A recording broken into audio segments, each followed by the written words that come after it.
How fast can a computer really go? 10,000 times faster than a phone? Or maybe a million?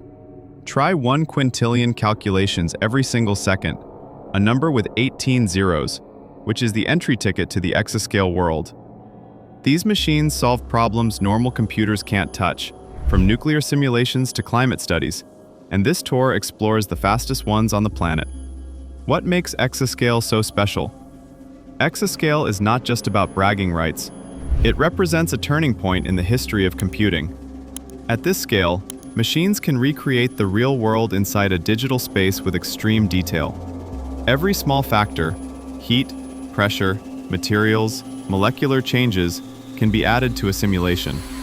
Here's something to think about.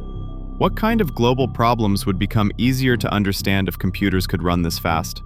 Climate change? Nuclear safety? Medical research? All of these and more depend heavily on accurate simulations. Reaching exascale required breakthroughs in cooling, power management, data movement, and chip design. Earlier predictions said the power demand for an exascale machine might reach one full city's requirement. But engineers pushed the limits, creating smarter chips and cooling systems that make these machines not only powerful, but surprisingly efficient. El Capitan at the Lawrence Livermore National Laboratory is the world's fastest supercomputer, delivering 1.742 to 1.809 exaflops, equal to nearly 1 million smartphones working together, with a peak of 2.88 exaflops for future expansion.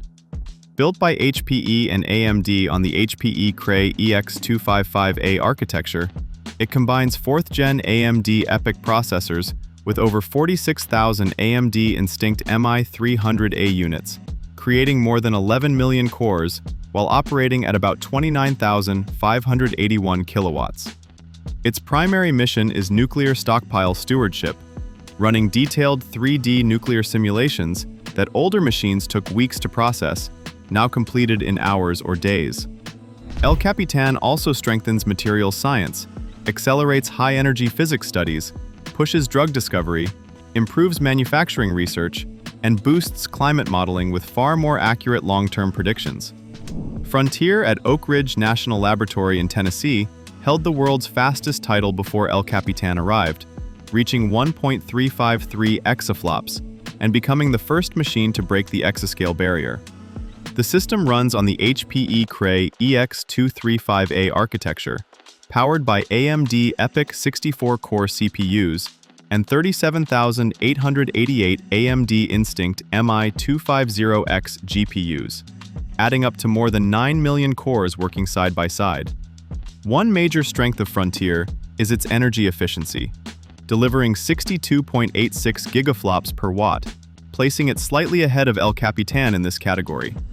Frontier is designed as an open science platform, giving global researchers access to study climate patterns, explore nuclear fusion, advance drug discovery, develop artificial intelligence, and understand new materials at a scale not possible before. A well-known achievement on Frontier is a huge simulation involving 5 million atoms of carbon fiber composites, helping scientists design stronger and lighter materials for vehicles, aircraft, and even space missions. The system's speed allows researchers to test ideas digitally before real-world production, saving time, money, and resources. Frontier continues to play a major role in scientific progress, even though it is no longer the top machine. Many breakthroughs in climate modeling, clean energy research, and medicine depend on its computing power. With all these applications running at exascale speed, Frontier remains one of the most important tools in global research. A question for everyone watching: which of these fields feels the most exciting? Space research, medicine, or climate science? Aurora at Argonne National Laboratory in Illinois is the first Intel-based exascale system, reaching 1.012 exaflops and running on the HPE Cray EX design with Intel Exascale compute blades. It combines Intel Xeon Max CPUs with Intel Data Center GPU Max accelerators, creating a setup with 10,624 nodes and more than 9 million cores, making it one of the most complex machines ever built. Aurora is used for major scientific work such as brain mapping, cancer research, particle physics, and the design of advanced battery and solar cell materials. It also supports studies in low-carbon technologies and large-scale energy research, helping scientists tackle problems that need massive computing power.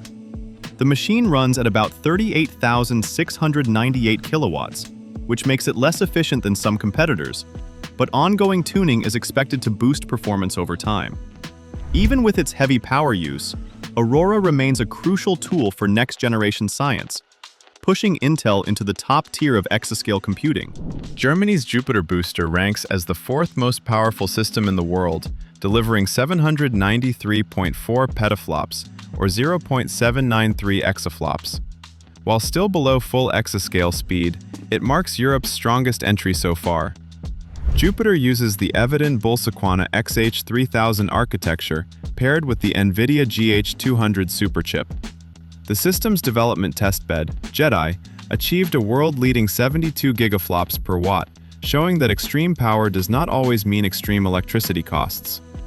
Finland's Lumi sits at around 379 petaflops and is known for its environmental friendliness. Powered entirely by hydroelectricity, the machine returns excess heat to nearby buildings, lowering local heating costs.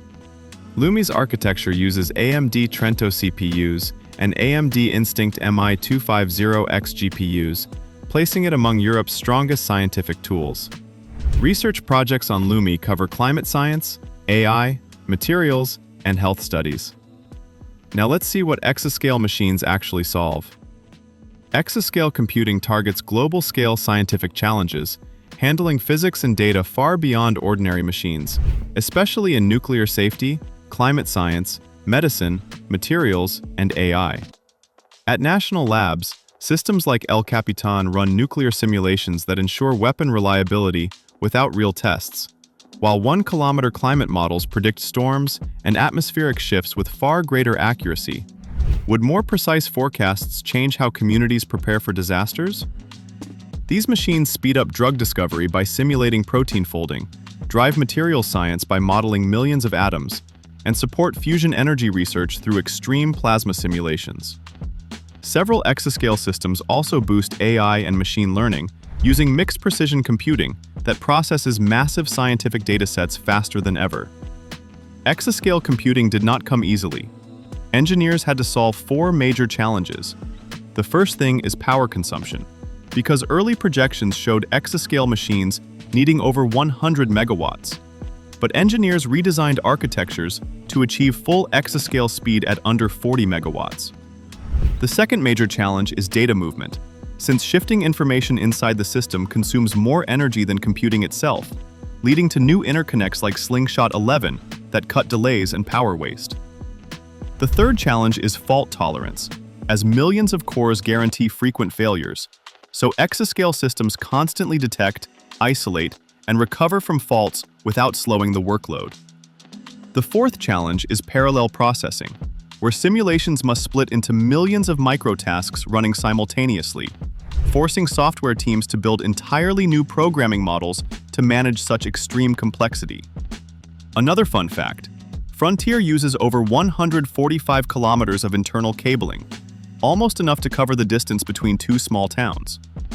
More exascale systems are already planned in Asia, Europe, and the United States. The expectation is that within a few years, zettascale computing, 1,000 times faster than exascale, will become the next major target. Whether that happens soon depends on breakthroughs in chip design, cooling technology, and energy efficiency. The race between companies like AMD, Intel, and NVIDIA will play a huge role. Exascale supercomputers represent the most powerful machines ever created. They solve problems that affect national security, health, the environment, and the future of energy.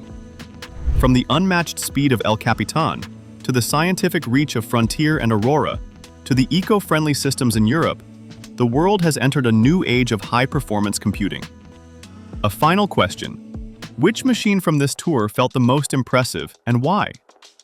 The exascale journey is still just beginning, and the discoveries from these machines will shape science and technology for decades to come. We hope you enjoyed this video. If you did, don't forget to like, share, and subscribe to our channel.